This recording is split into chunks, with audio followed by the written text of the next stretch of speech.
Hi everybody, thanks for stopping by and watching our video. But before you watch this video, make sure that you watch Father Abe's video first. So if you haven't, pause the video, go back to our page, watch Father Abe's video, and then come back and watch this one. That was a better one. That was good. That's the second one. It's not working.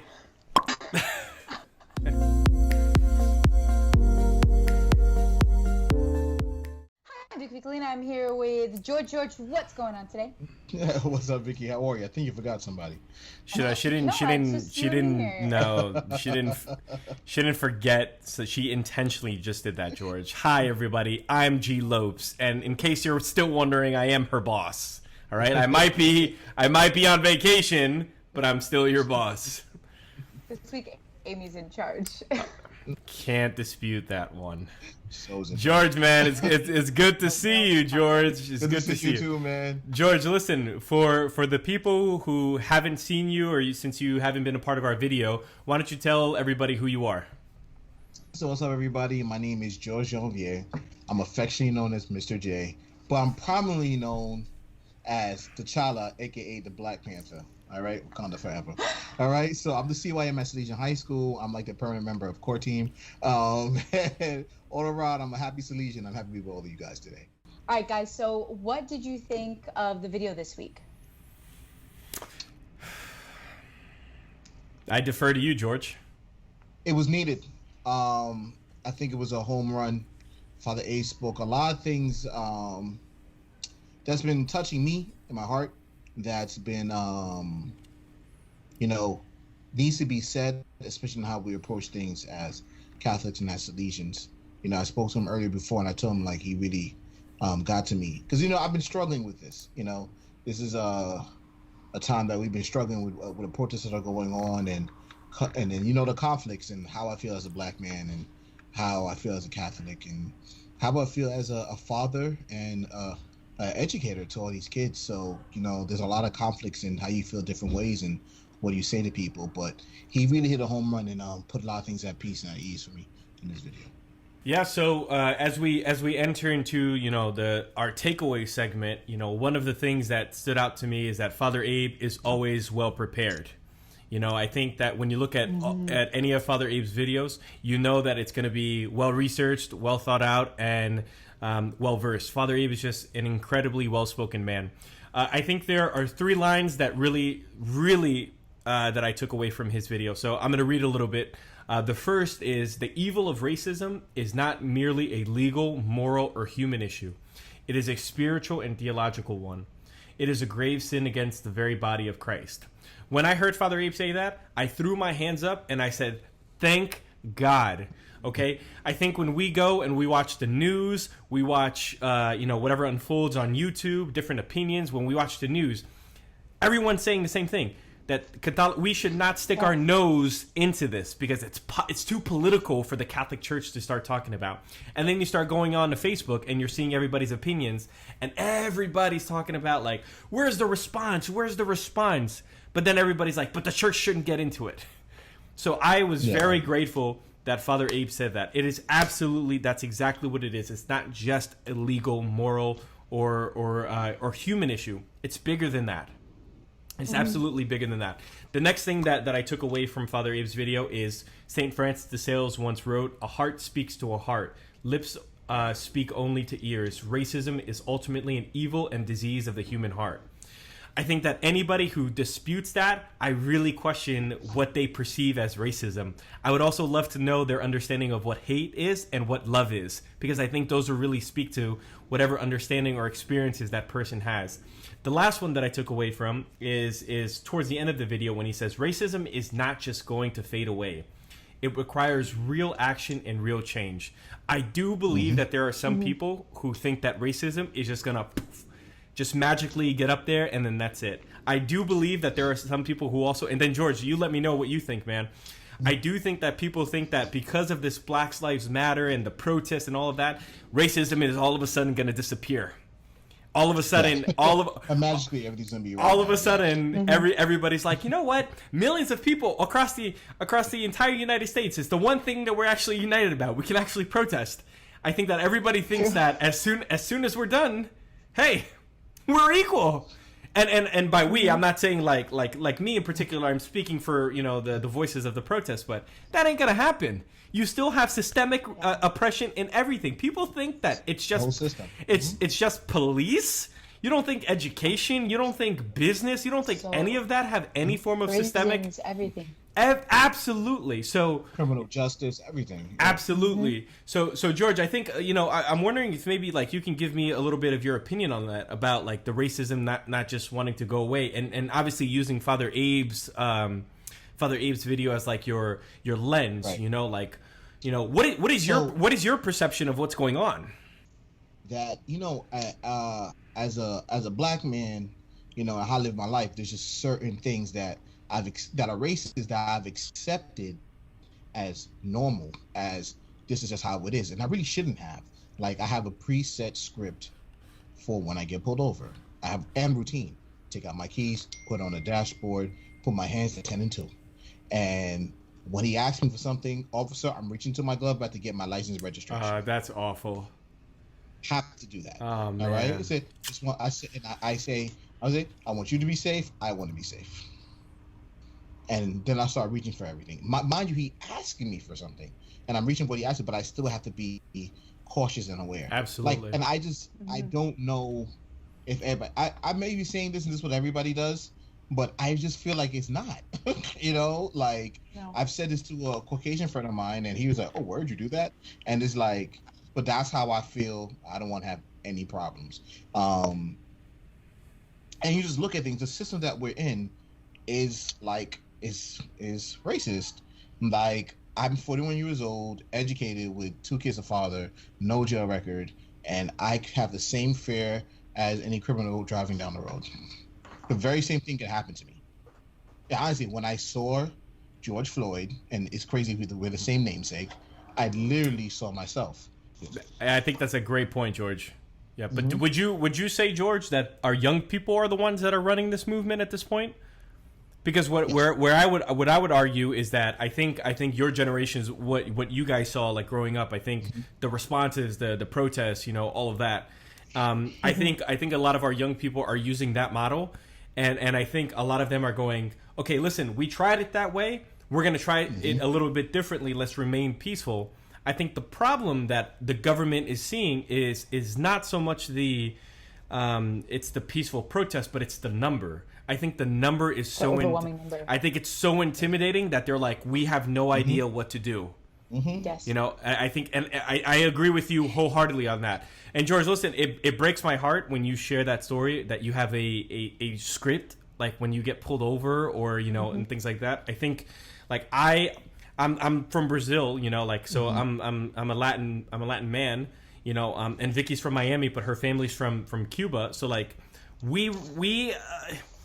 the oppression and the discrimination that we receive is more of like you're a burden on our system. You take all of our jobs. You're illegal, things like that. Like from Vicky from Cuba, maybe you're a communist, whatever,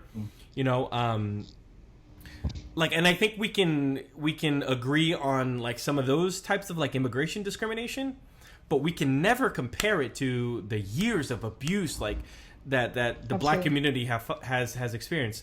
I think, George, one of the things that you shared with me that I didn't consider until you said it was that George Floyd has your name, but there's a name though that I've been associating a lot with George Floyd. And for those who might watch, I actually learned about this when I was at Salesian High School during my civil liberties class. Is Emmett Till, when his body was 14 years old, dragged across wearing barbed wires, and his mother had an open casket funeral because she wanted everybody to see the face, and she wanted to see what evil does. So I've been in one of the discussions that I've been hearing, people are violently, they're disgusted with the repeating of the video of George Floyd with that knee on the person's neck. And I agree, I'm sick of it. It's not a good look. But in some way though, I take that back to the Emmett Till moment, where it's not the same, of like, this is the funeral, his life is over. But in front of us, as Americans, we witness the last moments of that man's life. And it at that time it was a white man going ahead and putting his knee on a black man's neck. And I think the moment, though, if from an artist's perspective, the symbolism was absolutely intense, because the man had a shield, he had a badge, and he represented all of systemic oppression, and that knee was actually the physical weight on the black community. Yes. That's how I took it. And I felt that it was absolutely important for everyone to see it on replay. And when you get into the word I hate the most is they're an ally. Because the minute I call you an ally, I mean I only make somebody else the enemy. And then we're talking about words of war here. We're not talking about healing. People, they put on the uniform, or they put on whatever, wherever they are, right? Yeah. So different parts of our government, but they put on this mask, right? And it's suddenly they can hide behind it. And you're right. Like, yes, there are so many issues, but I think this one right now has so much strength behind it. Like you talked about the coronavirus, and it really freed people to be able to walk outside and not be scared of that. Do I need to choose between going to work and feeding my family or marching for something today? Yeah, so I think that George is the one that I learned this a lot from, because I see it as an example from George. But in ministry, we're always taught that the parents are the first catechists of the young person. They are the first formators, the first teachers of a young person's life. I think that applies to a lot more than just faith. So he goes, oh, that happened. So yeah, that's not happening. Remember how I said that wasn't right? Well, it's not right to treat somebody different color. And he goes, sometimes when the police come and talk to you, you have to cooperate. Even at your age, you have to listen. They say that's why I don't want you to. And I say that's why I don't want you talking back. Like I look at how I have him and look what I'm really preparing him for, right? Yeah. But again, it starts at home, because I believe if he's more respectful, he has a better chance of surviving. And that's so sad. That's so sad. That is awful. And it's ingrained in your subconscious, and then all this is coming up. So, and he goes, man, Dad, what if they ambush me? And I go, well, you're gonna do your best to pray and survive. You're not gonna fight. So I said, Jacob, the chance of them ambushing you are not a lot. Okay, I've never been ambushed. I've had a lot of cops come to me at once to ask me a question, but I've never been ambushed. But he's seeing that on TV. Yeah. So that's what's in his head. I said, if it does happen, we're going to protect you, and we're going to make sure if something happens, we're going to the full stand of law, go after these guys. We're going to get a lawyer to protect you. You're going to love this. He goes to me, you going to get natty? And I was happy because it put a comedic spin on me. I was like, yes, I'll get natty. She'll come defend you. You know how much she loves you. But like when I go to my wife, I just had to talk with my kid at 9 years old. But it starts from home. But in me having that talk, I made sure that he didn't hate. I didn't go, the white man's the enemy, or against the police, because it's about the person doing something bad, or if somebody's in charge of you, they're doing the wrong thing. What you have to do to try to do your best to survive it. But I make sure you realize, like, yo, this one's a cop. We know this is a cop. This guy, you love this guy. He was a cop for 20-something years. And look how he is with you. So it's not all police are bad, but those police are doing the wrong thing. And guess what, Jacob? They got fired, and now the mayor's going to make them go to jail for what happened. So that he has some belief in our justice system, which has many falsehoods in it too, but we're not going to get into that. But at least he knows that it can't come from a place of hate. Stay away from social media during this time. Yes. I absolutely think right now it is the safest time for you to take a step right. If you are tired from work, if you have worked out too much, if you have studied so hard, everybody would tell you the same thing. Take a break, decompress, and come back to it. I think the same thing. I think everyone is so emotionally charged. I think everyone is angry. Everyone wants to prove a point. Everyone wants to be right. No one wants to be better. And then Facebook is just this collective whole of anger. Step away from it. Step away from it. Because I think people are losing friends. See, I also think that's weird too. Everybody's like, oh, I've lost so many friends because I've posted stuff about Black Lives Matter. Listen to me, people, really, and I'm going to make sure I put this in. Who cares? Because I think if people really are taking the time to remove you because they're putting I support Black Lives Matter because people matter, they matter, something is really off. And again, I shared this earlier and I share this again. If you are unfriending me because I am posting Black Lives Matter, I would love to understand what your perception, your perspective is of racism, but also following up, what is your understanding and perception and perspective of love and then hate? Because I think really like something is totally off there. And I think people are so afraid of just saying that. I think admit what you know and admit what you don't know. It's pretty simple. If you don't know it, say that you don't know it. It's worse. It's worse for you to pretend that you're a friend, that you're somebody who's in support. When you're clueless about it, you're spreading lies and confusion. When we already live in a time of lies and confusion, there's no need for that. Can you guys share a couple of tips that you want to share with the audience? Share love, all right, and be calm. Be calm and show love.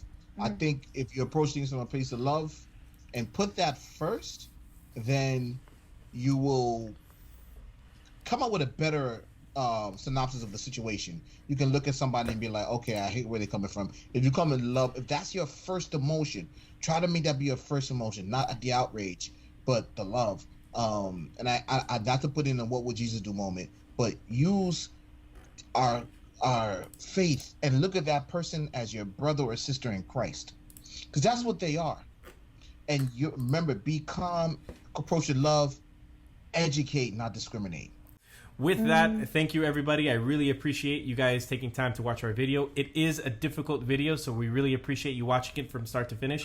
If you have anything that you wish to share with us, please, instead of putting it in the comments, just email us. Let's talk. Let's have a dialogue. I really would encourage us to have conversation, either like this via FaceTime or maybe over the phone, whatever it is. But let's not add to the drama that is Facebook or Twitter. Let's be better, and let's move away from the toxicity of social media. I know that social media has a lot of good, but right now, let's take a break from it and let's walk away. All right. With that, my name is what is my name? My name is G Lopes. That is Victor Weekley, and again, that is Mr. George Janvier. If you like this video, please make sure you guys hit the thumbs up, hit subscribe, and turn on that notification, and we'll catch you guys in the next one. Bye, guys. Peace.